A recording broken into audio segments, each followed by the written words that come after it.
Srinath Reddy Mittapalli YouTube ఛానల్కి స్వాగతం. అందరూ నమస్కారం. నేను మీ శ్రీనాథ్ రెడ్డి మిట్టపల్లి. ఇవాళ తరకు వచ్చి ఆగస్టు 19, 2024 సంవత్సరం.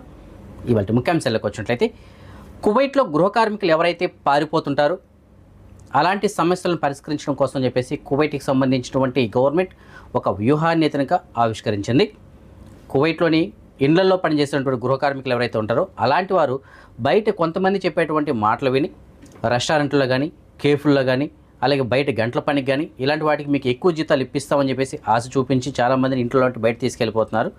అలాగే కొంతమంది రిక్రూట్మెంట్ కార్యాలయాలు ఏవైతే ఉంటాయో వాటి ద్వారా పనులకు పంపించడం జరుగుతుంది. సో వీటన్నిటిని అరికట్టడం కోసం చెప్పేసి కువైట్ గవర్నమెంట్ ఒక వ్యూహాన్ని ఆవిష్కరించింది. సో ఇది త్వరలోనే అమలు చేయబోతున్నట్టుగా తెలియజేస్తున్నారు.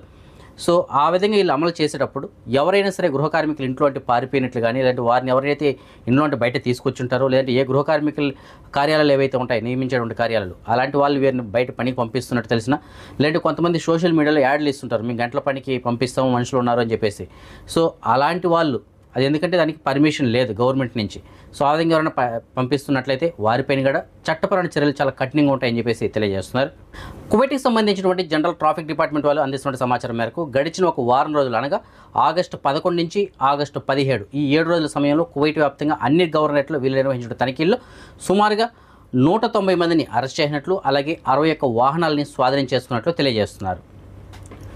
అలాగే 15,866 ట్రాఫిక్ ఉల్లంఘనలుగా నమోదు చేసినట్టు తెలియజేస్తున్నారు. ఈ అరెస్ట్ చేసిన వాళ్ళు నేరారోపణలో ఉన్నటువంటి వాళ్ళు ఒక 9 మంది ఉన్నారు.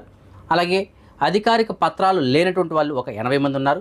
గడువు ముగిసినటువంటి వాళ్ళు అంటే అకామా ఎక్స్పైరీ అయిపోయిన వాళ్ళు ఎవరైతే ఉంటారో అలాంటి వాళ్ళు ఒక 80 మంది ఉన్నారు. అలాగే మాదక ద్రవ్యాలు కలిగి ఉన్నటువంటి ఒక 12 మందిని అదుపులోకి తీస్తున్నారు. అలాగే మద్యం సేవించి ఉన్నటువంటి ఒక 2 అదుపులోకి తీస్తున్నారు.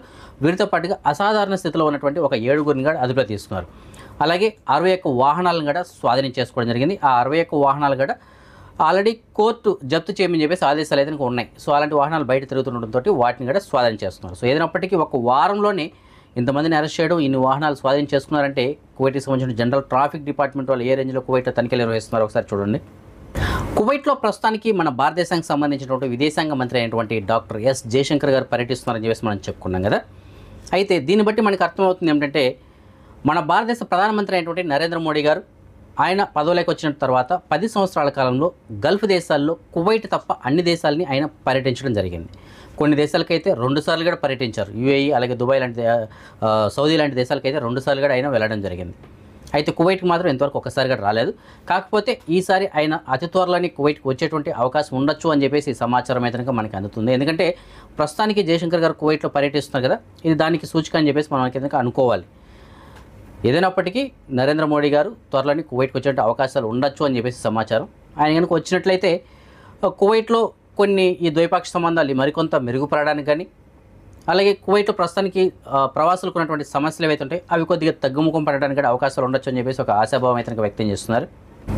కువైట్లో ప్రస్తుతానికి విస్తృతంగా తనిఖీలు అయితే నిర్వహిస్తున్నారు కదా. ఈ తనిఖీల్లో పట్టుబడిన వారిని డిపోర్టేషన్ సెంటర్స్ అంటే బహిష్కరణ కేంద్రాలు ఏవైతే అక్కడికి తరలించడం జరుగుతుంది. అయితే ప్రస్తుతానికి ఈ బహిష్కరణ కేంద్రాల్లో మరొక కొత్త కేంద్రాన్ని కూడా ఓపెన్ చేసినట్లు, ఒక కొత్త బిల్డింగ్ కూడా ఓపెన్ చేసినట్టు తెలియజేస్తున్నారు.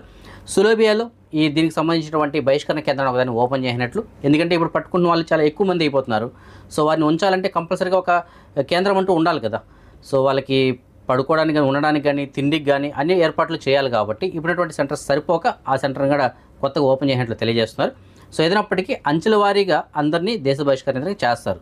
సో వాళ్ళని ఒకేసారి పంపించలేం కాబట్టి వాళ్ళు ఉన్న రోజులు వారికి తగినటువంటి సౌకర్యాలు ఏర్పాటు చేయాలి. కాబట్టి ఈ కొత్త బిల్డింగ్ ఓపెన్ చేసినట్లు తెలియజేస్తున్నారు.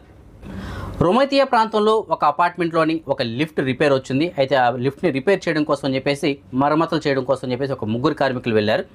అయితే మరమ్మతులు చేస్తున్నటువంటి క్రమంలో ఈజిప్షియన్కి సంబంధించినటువంటి ఒక కార్మికుడు లిఫ్ట్ పై నుండి జారి కింద పడిపోయాడు 3వ అంతస్తు నుంచి. దాంతో అతను అక్కడికక్కడే ప్రాణాలు కోల్పోయాడు. ప్రస్తుతానికి దీనిపైన కేసు అయితే నమోదు చేస్తారు. అతను ఏ విధంగా జారిపోవడానికి గల కారణాలు ఏమిటి, వీటన్నిటిపైన దర్యాప్తుపైన కొనసాగిస్తున్నారు.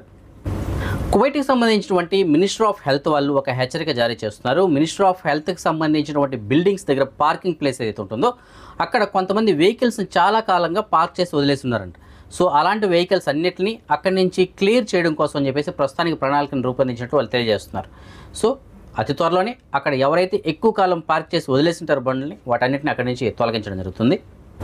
మన భారతదేశ 78వ స్వాతంత్ర దినోత్సవాన్ని పురస్కరించుకొని కువైట్లో ఉన్నటువంటి ప్రవాస రెడ్డిస్ అసోసియేషన్ వాళ్ళు రక్తదాన శిబిరాన్ని ఏర్పాటు చేస్తున్నారు.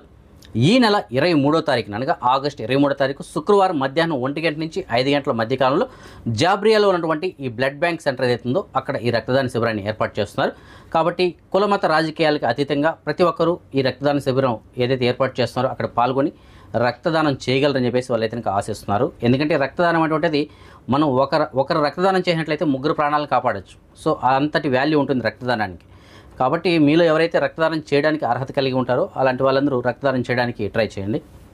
ఫ్రెండ్స్, జనరల్గా పెళ్లి చేసుకోవడానికి వయసు లిమిట్ ఏమిటి? జనరల్గా మనం చూసుకున్నట్లయితే ఒక 15-20 సంవత్సరాలు అంటే మేజర్ అయిన తర్వాత మ్యాక్సిమం పెళ్ళిళ్ళు అయితే చేస్తూ ఉంటారు. అలాగే ఒక 30 సంవత్సరాలు 32 సంవత్సరాలు దాటేటప్పటికే ఇంక వీళ్ళు ముదురులు అయిపోయారు, ఇంక పెళ్ళిళ్ళు జరగడం కొద్దిగా కష్టం అని చెప్పేసి అనుకుంటూ ఉంటారు. అయితే ఇప్పుడు నేను చెప్పే వార్త విన్న తర్వాత అవునా ఈ వయసులో కూడా పెళ్ళిళ్ళు జరుగుతాయా అనేటువంటి ఒక ఆశ్చర్యం అయితే మీకు రావచ్చు. ఏంటంటే కెన్యాకి సంబంధించినటువంటి ఇబ్రహీం ఎంబోగో ఆయన వయసు వచ్చి 95 సంవత్సరములు. అలాగే కెన్యాకి సంబంధించిన ఇంకొక మహిళ పేరు వచ్చి తబితా వన్గై, ఆవిడ వయసు వచ్చి 90 సంవత్సరాలు. వీళ్ళు ఇప్పుడు పెళ్లి చేసుకున్నారు, అది కూడా ప్రేమ వివాహం. వీళ్ళు మొదటగా కలిసింది 60 సంవత్సరాల క్రితం 1960లో వీళ్ళిద్దరు కలిశారు. అయితే ఏ కారణాల చేతనో ఇన్ని రోజులు అయితే పెళ్లి జరగలేదు, మనకైతే ఆ విషయాలు తెలియదు. కానీ ప్రస్తుతానికి ఆయన యొక్క 95 సంవత్సరాల వయసులో ఇప్పుడు పెళ్లి చేసుకున్నారు, అది కూడా క్రిస్టియన్ సంప్రదాయం ప్రకారం కెన్యాలో. చూడండి మరి ప్రేమ ఎంత గొప్పదో. 95 సంవత్సరాల వయసులో కూడా ప్రేమ అనేటువంటి వాళ్ళిద్దరిని ఒకటి చేసింది. మన సబ్స్క్రైబర్స్ చాలామంది మనకు ఒక మెసేజ్ ఏదైనా పెట్టడం జరిగింది. అన్న ప్రస్తుతానికి కువైట్ నుంచి ఇండియాకి డబ్బులు పంపించే వాళ్ళు బ్యాంక్ నుంచి కాకుండా వేరే మార్గాల ద్వారా పంపిస్తున్నారు కదా, సో ఆ విధంగా పంపించకూడదని చెప్పేసి కొన్ని మెసేజ్లు అయితే వస్తున్నాయి, కొన్ని వీడియోలు అయితే వస్తున్నాయి. అది నిజమా కాదని చెప్పేసి అడుగుతున్నారు. ఫ్రెండ్స్, దీని గురించి నేను ఇప్పుడే కాదు ఒక 2-3 సంవత్సరాల క్రితం నుంచి కూడా చెప్తున్నాను. మ్యాక్సిమం మీరు బ్యాంక్ ద్వారానే ట్రాన్సాక్షన్ చేయడానికి ట్రై చేయండి. ఎక్స్చేంజ్ సెంటర్లు ఏవైతే ఉంటాయో వాటి ద్వారా డబ్బులు పంపించుకోండి, వేరే మార్గాల ద్వారా మాత్రం పంపించకండి. ఉదాహరణకి ఈ ఫోన్పేలు ఉంటాయి కదా, సో అలాంటి వాటి ద్వారా పంపించకండి అని చెప్పేసి తెలియజేస్తున్నాను. ఎందుకంటే ఆ విధంగా పంపించినట్లయితే ఏమవుతుంది అనేసి అంటే ఇక్కడ ఇబ్బంది లేకపోయినా మనకి ఇండియాలో ఈ ఫోన్పేలు కానీ ఇలాంటి వాటిలో ట్రాన్సాక్షన్స్ ఎక్కువ జరిగినప్పుడు మన ఇండియన్ కస్టమ్స్ వాళ్ళు మనల్ని క్వశ్చన్ చేయడానికి అవకాశం ఉంటుంది. మీకు ఏ విధంగా ఇంత ట్రాన్సాక్షన్ జరుగుతుంది, మీకు ఒక బిజినెస్ లేదు, మీరు ఎక్కడో బయట ఉన్నారు, మీ అకౌంట్లోకి ఇంత డబ్బులు ట్రాన్సాక్షన్ అనేది ఎందుకు జరుగుతుంది అనేటువంటి క్రాస్ క్వశ్చన్ చేయడానికి దానిపైన కేసు నమోదు చేయొచ్చు, ఇంకేదైనా సరే జరగచ్చు. కువైట్ నుంచి ఎవరైతే ఇండియాకి డబ్బులు పంపించాలనుకుంటున్నారో అలాంటి వాళ్ళు కేవలం ఎక్స్చేంజ్ సెంటర్ల ద్వారా మాత్రమే పంపించుకోండి. కొంతమంది అడుగుతున్నారు, అన్న ఈ విధంగా డబ్బులు పంపించినప్పుడు ఇంటికి వెళ్ళేటప్పుడు ఎయిర్పోర్ట్లో పట్టుకుంటారంట కదా, మీరు బ్యాంక్ ద్వారా ఎక్స్చేంజ్ సెంటర్ ద్వారా కాకుండా మీరు ఫోన్పే ఇలాంటి వాటి ద్వారా పంపించారంట కదా, సో అని చెప్పేసి పట్టుకుంటున్నారంట కదా, ఇది నిజమే అని చెప్పేసి అడుగుతున్నారు. ఫ్రెండ్స్, అది ఎంతవరకు నిజమైనటువంటిది నాకైతే కనుక తెలియదు. కానీ మన ఇండియాలో మాత్రం ప్రాబ్లం ఉంటుంది. ఇక్కడ ప్రాబ్లం ఎప్పుడంటే డైరెక్ట్గా మన దగ్గర ఎవరైనా డబ్బులు వాట్సాప్ ద్వారా పంపిస్తామని చెప్పేసి తీసుకొని ట్రాన్సాక్షన్స్ ఏదైనా జరుగుతున్నప్పుడు ఎవరైతే ఆ విధంగా ట్రాన్సాక్షన్ చేస్తుంటారో అలాంటి వారిని పట్టుకున్నప్పుడు వాళ్ళు మనకు సంబంధించిన సమాచారం అందించినప్పుడు మేము పలానా వాళ్ళు ఇక్కడ పంపించామని చెప్పి చెప్పినప్పుడు అప్పుడేమన్నా ఇష్యూ రావచ్చేమో. కానీ మనం ఇంటికి వెళ్ళేటప్పుడు ఎయిర్పోర్ట్లో పట్టుకొని నువ్వు ఎక్స్చేంజ్ సెంటర్ ద్వారా పంపించలేదు, వాట్సాప్ ద్వారా అది ఫోన్పే ద్వారా పంపించావు అని చెప్పేసి అడగడానికి అయితే వాళ్ళకి ఛాన్సెస్ ఉండవు. ఎందుకంటే మీరు ఏ విధంగా అమౌంట్ పంపించారో వాళ్ళకి తెలియదు కదా. మీరు పూర్తిగా పంపించకపోవచ్చు, పూర్తిగా నేను దేని ద్వారా పంపించలేదు, ఎందుకంటే ఫోన్పే అంటే వాళ్ళకి యాక్సెస్ లేదు, వాళ్ళు చెప్పలేరు. మీరు డబ్బులు పంపించలేదు, మరి ఇన్ని రోజులు డబ్బులు అనేది ట్రాన్సాక్షన్ ఎక్కడ జరగలేదు, మరి ఏమైంది అనేసి అంటే ఏదో కారణాలు ఉండొచ్చు. బహుశా ఇక్కడ అతనికి ఏదైనా అప్పులు ఉండొచ్చు, మనం సంపాదించిన డబ్బులు ఇక్కడే ఖర్చు పెట్టి ఉండొచ్చు, ఏదైనా జరిగి ఉండొచ్చు కదా. సో అది అయితే కనుక అందులో ఎంతవరకు నిజం ఉండదు అన్నటువంటి సంగతి అనేది నాకు తెలియదు. కానీ ఇంటి దగ్గర మాత్రం మనకి ఇండియాలో మాత్రం ఈ విధంగా ట్రాన్సాక్షన్ చేసినప్పుడు ప్రాబ్లం రావడానికి అవకాశం ఉంటుంది. కాబట్టి మ్యాక్సిమం మీరు ఎలాంటి ప్రాబ్లమ్స్ ఉండకూడదు అనుకుంటే ఎక్స్చేంజ్ సెంటర్ల ద్వారా మాత్రమే మీరు డబ్బులు పంపించుకొని ట్రై చేయండి. అది లీగల్ మనీ. ఇండియాలో కూడా మనల్ని ఎవరు కానీ క్వశ్చన్ చేయడానికి అవకాశం లేదు, ఎందుకంటే ఇది ఫారిన్ కరెన్సీ. విదేశాలంటే వచ్చిన డబ్బులకి ఎలాంటి షరతులు కానీ ఉండవు అక్కడ. సో డైరెక్ట్గా బయట దేశాల నుంచి మనం కష్టపడినటువంటి డబ్బులు బ్యాంకులోకి వెళ్తుంది కాబట్టి అక్కడ ఎవరు కానీ మనల్ని క్వశ్చన్ చేయడానికి లేదు. కాబట్టి మ్యాక్సిమం ఆ విధంగా పంపించుకోవడానికే ట్రై చేయండి. ఫ్రెండ్స్, ఇవాళ ఈవినింగ్ నేను ఒక వీడియో అయితే పోస్ట్ చేయడం జరిగింది. కువైట్లో ప్రస్తుతానికి బయోమెట్రిక్స్ సంబంధించినటువంటి ప్రక్రియ అయితే కొనసాగుతుంది కదా. ఇవాళగా నేను బయోమెట్రిక్స్ అయితే నమోదు చేసుకోవడం జరిగింది. వెళ్ళి బయోమెట్రిక్స్ అయితే కంప్లీట్ చేసి వచ్చాను ప్రాసెస్ అనేది. అయితే నేను అక్కడికి వెళ్ళొచ్చిన తర్వాత నాకు ఎదురైనటువంటి అనుభవాలతో కూడినటువంటి ఒక వీడియోని అయితే నేను పోస్ట్ చేశాను. ఎందుకంటే అక్కడికి మన వాళ్ళు వెళ్ళిన తర్వాత కొంతమంది కొన్ని ఇబ్బందులు ఎదురుగా పడడం జరుగుతుంది. సో కొంతమంది అపాయింట్మెంట్ తీసుకున్న కూడా మళ్ళీ వెనక్కి పంపించేస్తున్నారు. అది ఎందుకు పంపించేస్తున్నారు ఏమిటి, సో అక్కడికి వెళ్ళిన తర్వాత జరిగేటువంటి ప్రాసెస్ ఎలా ఉంటుంది, వీటన్నిటికి సంబంధించిన వీడియో అయితే పోస్ట్ చేశాను. ఆ వీడియోకి సంబంధించిన లింక్ నేను ఇదే వీడియోకి డిస్క్రిప్షన్లో ఇస్తాను. ఆ వీడియో ఒకసారి చూడండి. దాని తర్వాత మీరు ఎవరైతే బయోమెట్రిక్స్ నమోదు చేసుకుని వెళ్తుంటారో అలాంటి వారికి చాలా సింపుల్గా ప్రాసెస్ జరగడానికి అయితే అవకాశం ఉంటుంది. ఆ విధంగా స్టెప్స్ మీరు ఫాలో అయినట్లయితే. అదే మనం ఈ మనీ ఎక్స్చేంజ్ విషయానికి వచ్చినట్టయితే ప్రస్తుతానికి ఒక కువైట్ దినార్ మన భారతదేశం రూపీస్లో సుమారుగా 274 రూపాయల 4 పైసలుగా ఉంది.